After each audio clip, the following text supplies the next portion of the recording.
अस्सलाम वालेकुम स्टूडेंट्स, आज हम एक्सरसाइज 1.5 कर रहे हैं। Find the determinant of the following. दर्ज सेल के मक्ता मालूम करें। तो हमारी ए मैट्रिक है -1 1 2 0 और बी मैट्रिक हमारी है, दूसरी हमारी मैट्रिक है बी।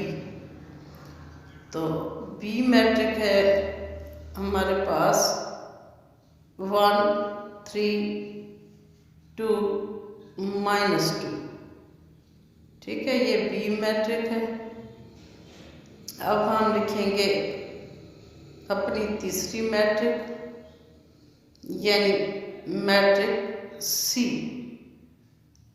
तो मैट्रिक सी बराबर है 3 2 3 2। ठीक हो गया। इसके बाद हमारी चौथी मैट्रिक है। चौथी मैट्रिक में हमारे पास यहाँ है डी मैट्रिक बराबर है डी मैट्रिक 3 2 1 4। ठीक हो गया। अब ये हमारे पास हैं जी, हमारे पास 4 मैट्रिक्स हैं। ये हमने लिख लिए हैं, लेकिन हम सॉल्व पहले अपनी पहली मैट्रिक को सॉल्व करेंगे। तो हमारी फर्स्ट मैट्रिक है हमारे पास, उसे हम यहाँ लिख देते हैं। ए बराबर है -1 1 2 0। ठीक हो गया। अब इसकी डिटर्मिनेंट हमने मालूम करना है। तो डिटर्मिनेंट की ये अलामात हैं, सीधी सीधी 2 लाइनें हम जो है ये लगा देते हैं। इसका मतलब है डिटर्मिनेंट यानी ए मैट्रिक का डिटर्मिनेंट।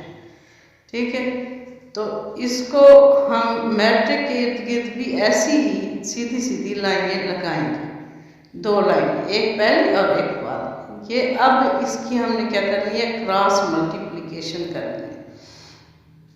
तो क्रॉस मल्टीप्लिकेशन करते हैं इसमें। तो हम लिखेंगे -1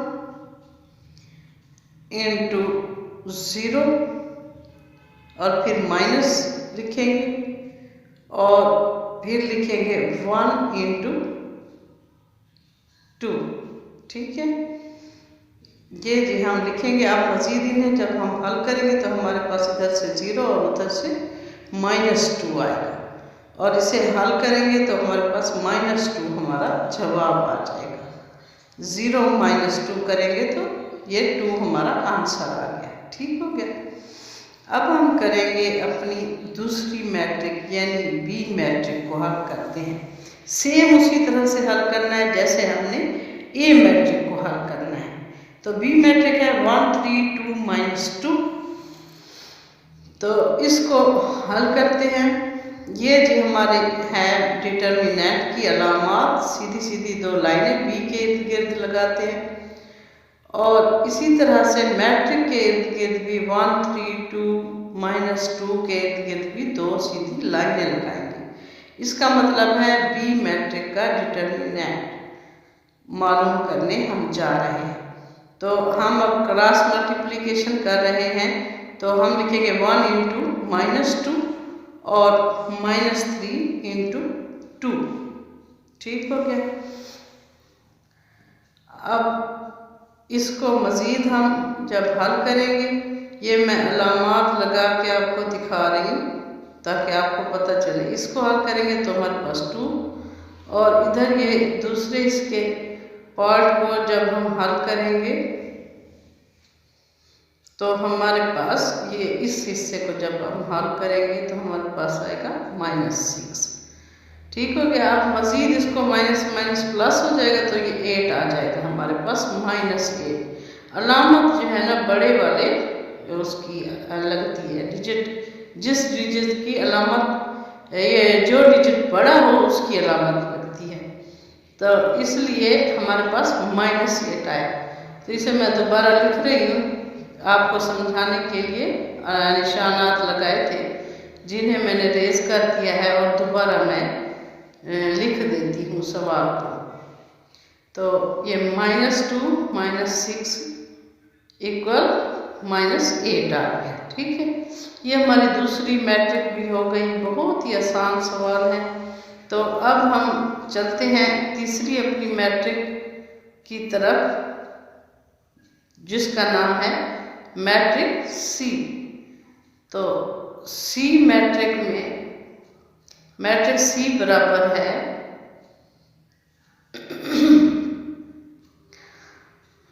3 2 3 2। ठीक है, ये हमारी है सी मैट्रिक। तो सी मैट्रिक का ये डिटर्मिनेंट की अलामत हमने लगा दी है, एक सीधी लाइन पहले और एक बाद में। ठीक है, इसी तरह से हम अपनी मैट्रिक के इर्द गिर्द भी यही अलामत लगाएंगे। ठीक है, ये थोड़ी एक लाइन ज़रा लंबी हो गई है, उसे मैं इरेज कर देती हूँ यहाँ पर, फिर इसे बराबर कर देती हूँ। तो ये जी हो गई हमारी डिटर्मिनेंट की अलामत। तो अब हम क्या करेंगे, क्रॉस मल्टीप्लिकेशन इसकी करेंगे। ठीक है, तो 3 × 2 और 2 × 3 करेंगे, माइनस की अलामत लगाएंगे और 2 × हम 3 कर देंगे। ठीक हो, अब क्या करेंगे, अब इनको मज़ीद हम जब हल करेंगे तो मैं आपको निशान लगा के बता रही हूँ कि यहाँ से आप हल करेंगे इन दोनों को, तो हमारे पास आएगा 2 3 6। और फिर ये दूसरी तरफ से जब हम इसे यहाँ से हल करेंगे तो हमारे पास माइनस की अलामत हम लगाएंगे पहले, उसके बाद हमारे पास -6 आ जाएगा। 2 × 3 -6, तो इक्वल 0 आ जाएगा ये हमारे पास। ठीक है, तो क्योंकि जमा नफ़ी नफ़ी हो गया, तो 6 में से 6 नफ़ी करो तो 0 आ गया।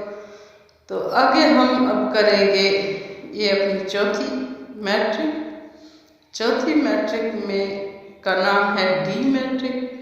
डी मैट्रिक में हम 3 2 1 4 है हमारे पास। तो इसकी हमने क्या करनी है, डिटर्मिनेंट करना है। डिटर्मिनेंट की ये अलामत है जो डी के इर्द गिर्द सीधी लाइनें मैंने लगाई हैं।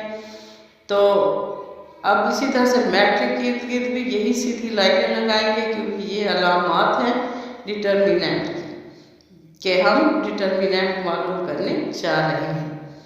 तो इसकी क्रॉस मल्टीप्लिकेशन करेंगे हम, तो हम लिखेंगे 3 × 4 और -2 × 1। ठीक है, अब इसको मज़ीद हम यहाँ से हल करेंगे तो हमारे पास 12 आएगा।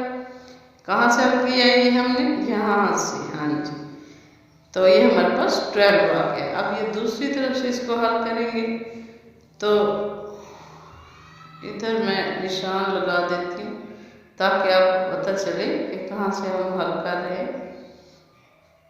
तो ये मैं ट्रेस करके दोबारा लिख रही हूँ इसको, ये और दूसरे रंग कलर से लिखा है ताकि समझने में आसानी हो। यहाँ ये 12 आया इसका और इसका, अब दूसरी तरफ से हमारे पास आएगा -2।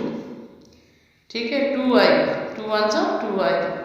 तो अब इसको जब मज़ीद हम हल करेंगे तो हमारे पास 10 आ गया। ये काफ़ी डिटेल से मैंने आपको बता दिया है कि इसका आंसर 10 आएगा। ठीक है, ये हो गया हमारा आंसर। तो ये